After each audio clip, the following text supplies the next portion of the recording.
everyone.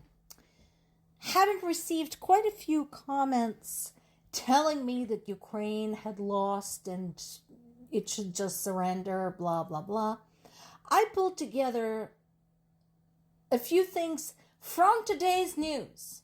So this is not ancient history. This is not from last year. This is not from earlier this year. This is today. This is for you guys who think Ukraine should surrender. Starting with this. So we talked about Kupiansk, remember? We talked about Kupiansk a lot and how Russians kept saying, we surrounded it, our troops are there, we got it, we have occupied it in its entirety, so much so that the Colonel General who was in charge of the operation told Putin, when Putin asked him specifically, that yes, Kupiansk has been occupied in its entirety and received a medal for it. Well, then of course we had Zelensky's visit to Kupiansk, where he basically said, see, no Russians to be seen. And now we have this. Russians have not only failed to encircle Kupiansk, a bunch of Russian troops got themselves surrounded there and stuck without food. This has been confirmed by multiple sources, and the only source of any kind of support, any kind of supplies, has been by drones. In a supreme fit of irony, these drones are not dropping off anything useful, not medications, not first aid kits, not food and water. No, they're dropping Russian flags so these guys who are now stuck there can wave the flags to pretend like everything is great.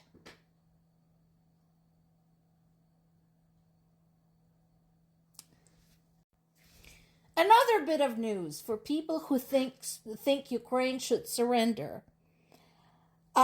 We talked a lot about the numerous types of drones that Ukraine has come up with as part of its attempt to beef up the assistance to the troops. We have, of course, the flying drones, we have the land drones, and now we have an underwater drone called Sea Baby. And today, it had claimed its first target. It had hit a Russian submarine. Oops. And please understand, it's not a fluke. It's not an isolated incident. And I am very careful not to bring up flukes. As somebody who is a professional data analyst, somebody who deals with trends and statistics, I understand how dangerous it is to focus on outliers. Once again, something comes to mind that I learned from my design of experiments professor. Don't get excited about one data point because it has to go somewhere.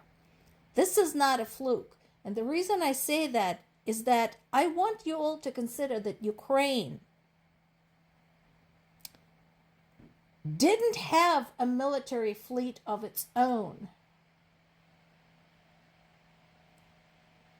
However, it managed to annihilate half of Russia's fleet. Let that sink in for a second. They had nothing but cargo ships. And all they had to work with were drones and a few acts of sabotage here and there. And yet, they had destroyed half of Russia's fleet. And now they have underwater drones that can hit Russian submarines. And this is particularly ironic because this comes only a couple of days after Russia's threat to cut Ukraine off from its access to the Black Sea after firing on the port of Odessa and ports in Odessa region and damaging the Turkish cargo ships. And the last but not the least,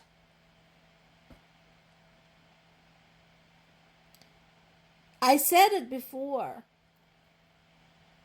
people of Ukraine are not interested in being part of Russia. And here is your proof.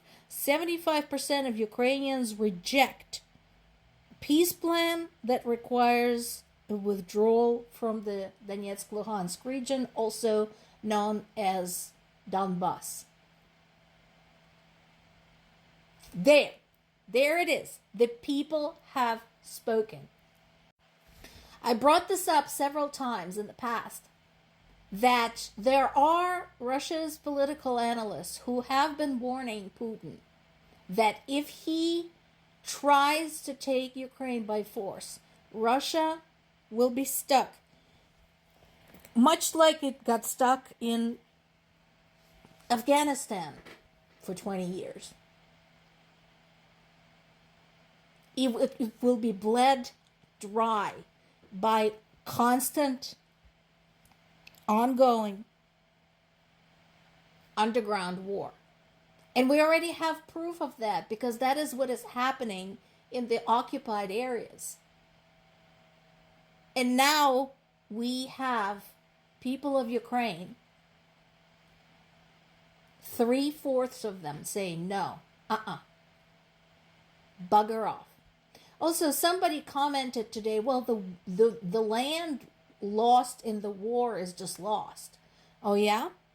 So what you are saying is that the land that was lost to Germany early on in World War II should have been given to Germany to keep? Or going further back in history, when Poland was divided between Austria and Russia and Prussia, they should have kept pieces of Poland. That would have been okay with you?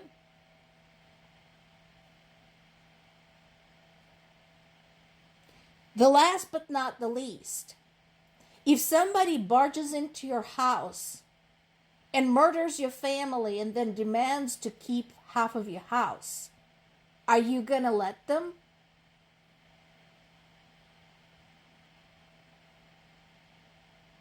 I can't stand such demagoguery. It's so stupid. Well, people of Ukraine don't like that kind of demagoguery too, and they're not surrendering. More to come.